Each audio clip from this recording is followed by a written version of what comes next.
And finally, we're just gonna tie this all together with a little bit of a yoga flow to finish up. You can do this every day to stretch out your quadriceps and to activate your glutes. So you're gonna step your right foot forward, reach up, you're in a low crescent, you're gonna squeeze your left butt cheek like crazy. And just to make sure we're really, really squeezing it, I want you to pull your heel in towards your butt. You might feel a cramp in your hamstrings.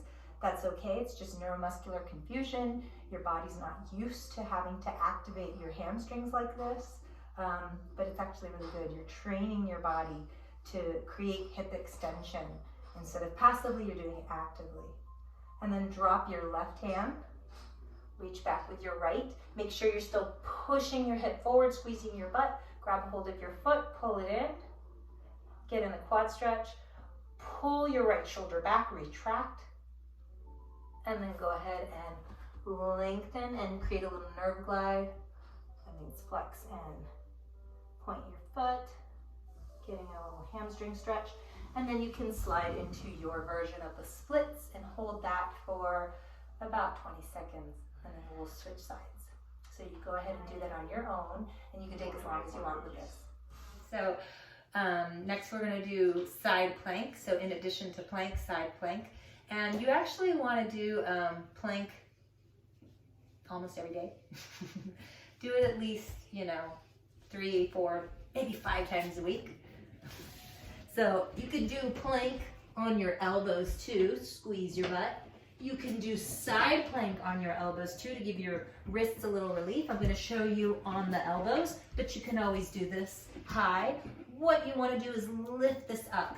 Really, really important because that's activating your gluteus medius. That's getting really, really tight. And then you're going to take your weight, if you have one, and go down and up. Down and up so that you are strengthening your posterior muscles there. And then you want to do 2 sets of 10 of those. And then something that you can do for your shoulder impingement is this one here. So it looks like this. Now, I would put a cushion or something here, like a little towel. Actually, Kiki, I'm going to take a blanket and just do that. Hold on. And put that here. And then we just go down and up. If you don't have a weight, if you don't have, I'd say a 3 or 5 pound weight would be good, then you can use a resistance band. So you just hold it and open up like this. You could also tie the resistance band to your stall bars, and then you just open and close. But you want to have something here as you do that. And that's a really nice exercise for your shoulder impingement.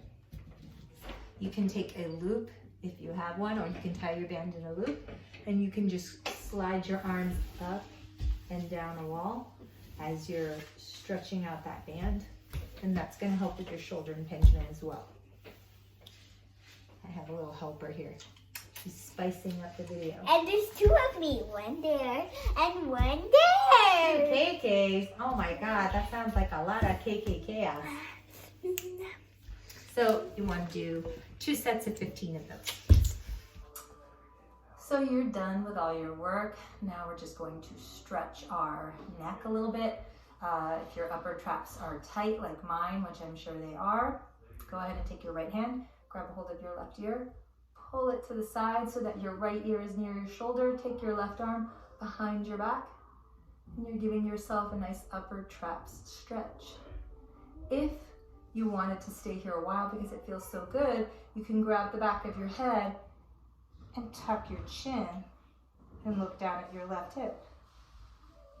Or you can take your hand back to the side of your head and look up. And go ahead and go to the other side, grab hold of your right ear, pull down, take your right arm behind your back, pull your shoulder behind your back.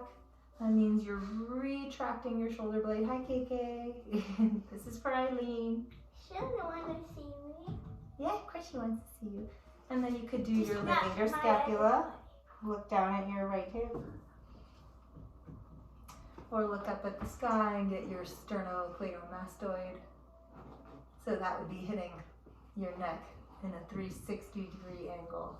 Otherwise, your press for time, upper traps is always a good one because they're so tight. And then just finish with a nice neck blow.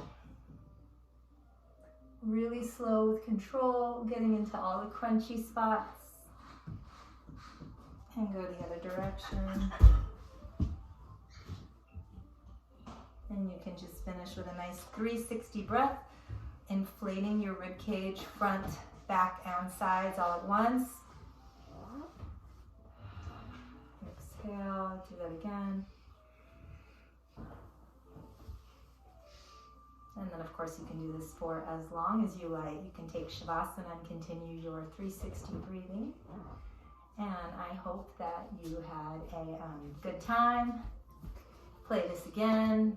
Remember the 3 stretches I want you to do every day are, or the 3 exercises are rolling and stretching your calves, and then activating your gluteus medius. And then I'm sure you're going to want to do that hip stretching and that shoulder stretching because it feels so good. So thank you. Have a great day and keep stretching and let me know how it goes. If you do this for about 1 month, I think you're going to see a big difference. And ideally go forever with it because you never can have too much corrective exercise. Okay, say goodbye.